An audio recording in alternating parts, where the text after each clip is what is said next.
Christians, of course, are, accepted in society.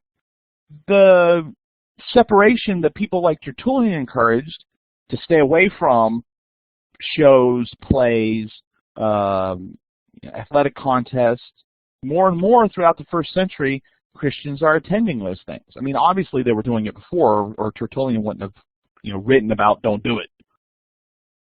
People are blending Christianity with traditional religions. They're turning to magic. They're turning to superstition, in addition to, going to churches and performing a variety of other, religious services.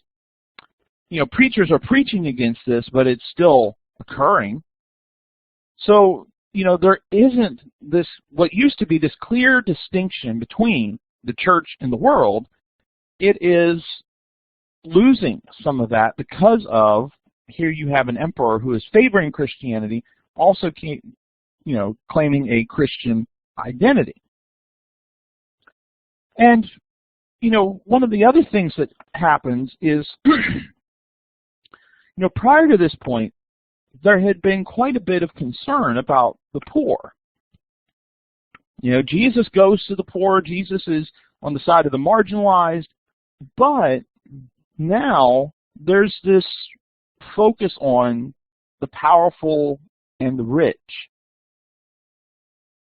That means that it doesn't mean that there was a complete abandonment of the poor, but poverty, which had been an important focus of Christianity, helping those in poverty, the shift is now wealth is the sign of divine favor,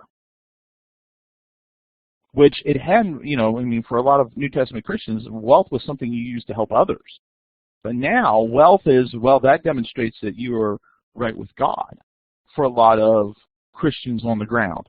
Something that was a great shift there. You also begin to see people, Christian thinkers, writing to justify the empire. That Constantine is God's instrument. That Christianity is succeeding. For some people, the Roman Empire becomes the physical expression of the kingdom of God. And so there's this movement to say, this is holy, this is Christian. On the other hand, people are very disturbed. There are some people that are very disturbed by this. And kind of renounce, completely separate themselves. And so you see the beginnings, or there had been some prior to this, but the really flourishing of monasticism. Monks going off in the desert to be away from society. That there's this rejection of this so-called security and prosperity, trying to reject some of the pleasures and luxuries that a lot of Christians are participating in. That there's this, society is turning away. Christians, because they're influenced by society, Christians are turning away from that narrow way. They're following the broad way, is the way a lot of people are thinking about this. And so the way to be pure is to separate yourselves from society's temptation. So there is this concern that Christians are being corrupted by the world. And so there are a variety of Christians at this time trying to reestablish that mentality of the church versus the world. But what they're also having to do is talk about the true church versus the worldly church. Right? So now it's not just a distinction between, church and world. Now it's within the church. There's the true church that's following Christ. And then there's the church that's being influenced by the world.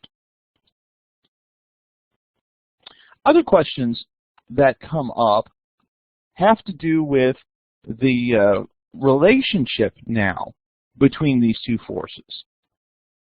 Prior to this point, of course, government is against the church, largely. in the lived experience. Even though the ideal, of course, as we talked from Romans 13, 1 Peter chapter 2, the ideal is that government works for the good of people. The experience has often been persecution or separation or rejection. But now, what's the role of the government in the church, especially when you have a Christian emperor? Should the emperor have any say? Should the government have any say in the doctrine, in the practice of the church? Again, 21st century Western democracy, we might say no. But sometimes emperors, like even Constantine, felt that there are times where the emperor needs to intervene, particularly if there are controversies taking place among Christians. And later on, other emperors will make political decisions based on their theological convictions. They will support or attack those that disagree, support those that agree, attack those that disagree. Christians are willing to use the state, military, political force in order to settle religious disagreements. Right? You're using the force of the empire to put people where you think they belong. The other question, of course, is what's the role of the church in government? Some bishops felt that they should have authority over the emperor, that the religious sphere is above the state, and there were a variety of situations where bishops tried to assert their authority over various different emperors, especially in the 4th century into the Middle Ages. And so there's attempts to try and assert the church's role over government, that the church should shape what the government does, often particularly when it came to the issue of heresy. An unfortunate aspect of this is not just heretical persecution, it's not just persecution of pagans, persecution of Jews comes out of this as well. And so there's a lot of anti-Semitism that takes place, in those early centuries. Additionally, you have the development of a political theology, an attempt to try to talk about politics or political issues.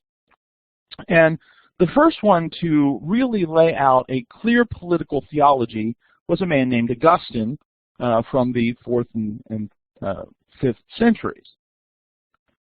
His most extensively developed work on this is called the City of God.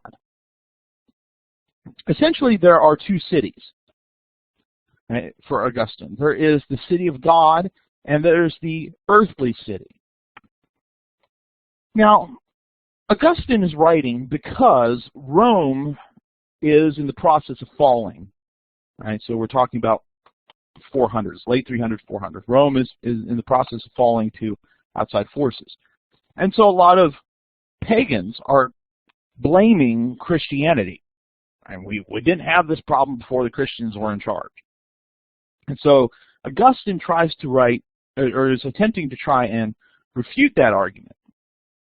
And so there are these two cities. The city of God is built on the love of God. The earthly city, is built on the love of self.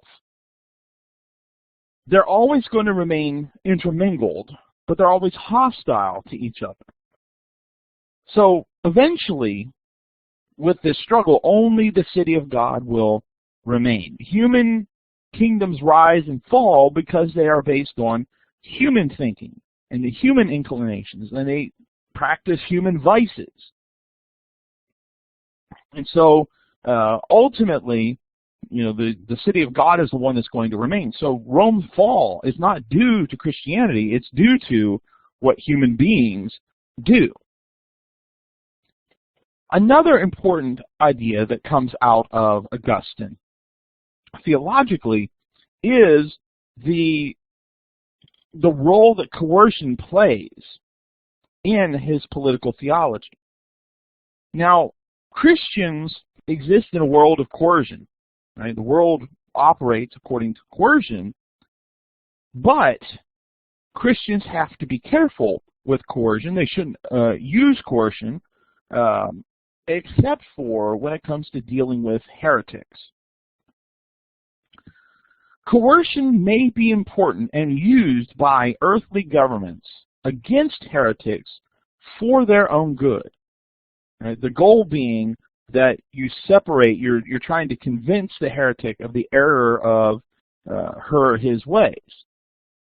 Right? And forcing people to accept the truth. It's the duty of the human governor for the common good and the good of the people to coerce heretics to true faith.